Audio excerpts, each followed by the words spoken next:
All right, new video on shoebox tubs, but with a little twist. All right, I've been using these for a long time, and I have the video on how to make them on the course and all that. The reason why I make these holes up there, all that stuff. So I'm going to link it so you can watch it again if you haven't, if you don't remember, or if you have to watch it and haven't. Now, these are great. These will take 2 half-quart 16-ounce grain spawn jars in here, which is great. But let me talk to you about something else. Sometimes you have a bunch of jars and one of them may not really be contaminated, but is growing slower. Another one's growing faster. And if you mix them, you're mixing these 2 different myceliums into one shoebox. I know that's not a big deal. Everybody does it all the time, especially when you use the big mono tubs. You just dump a boatload of them in there. You don't care. But here's the thing. What if you have one that's a little bit suspect and you'd rather not mix it with your good ones? You could do 2 things. One, spawn to bulk in a gallon Ziploc by itself, because you can fit just one of them in here fine. Imagine that you got 1.5 or 2 times the cocoa core for the grain spawn, and you got it in there. This grain is for demonstration purposes, of course. This is not inoculated or anything. So this is one way to do it, and you go Ziploc thick all the way, and you spawn in the Ziploc bag, and we do all the stuff that I have the videos on.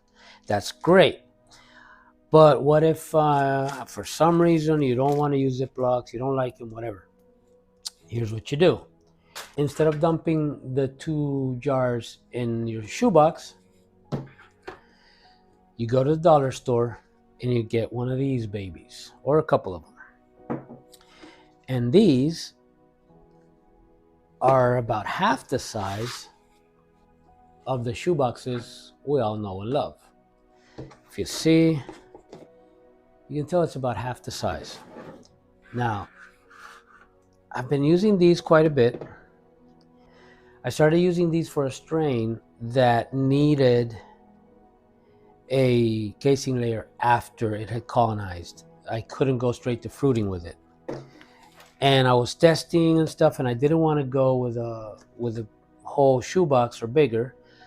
So I saw these in the dollar store and thought, this is a good size because it's not too small, it's not too big.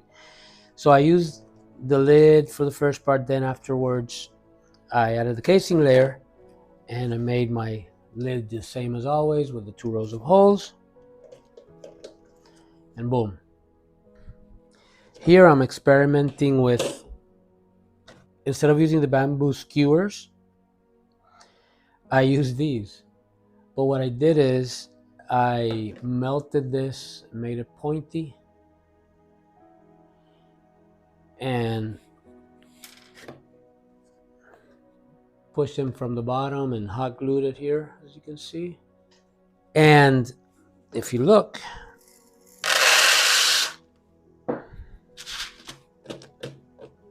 but you can get about 1 jar in here plus the cocoa core, so it'll end up full to about up here, which is great. So they're really good for experimenting with new mushrooms that you've never grown. It's great so you don't mix one jar that's growing a lot faster with one that's growing a lot slower, or one that looks suspect. And it's half the size. So I've been using these quite a bit. I like the size, but I do everything smaller because I'm a hobbyist. I'm not selling mushrooms. I don't have a grow operation or any of that stuff. I just like I've said, I'm a hobbyist. I love growing mushrooms, and I like to experiment with different stuff. So this is great, a great size for experimenting. Dollar store, $1 a piece plus tax.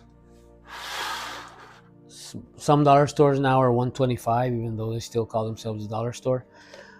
But I wanted to share this. So this is equivalent to about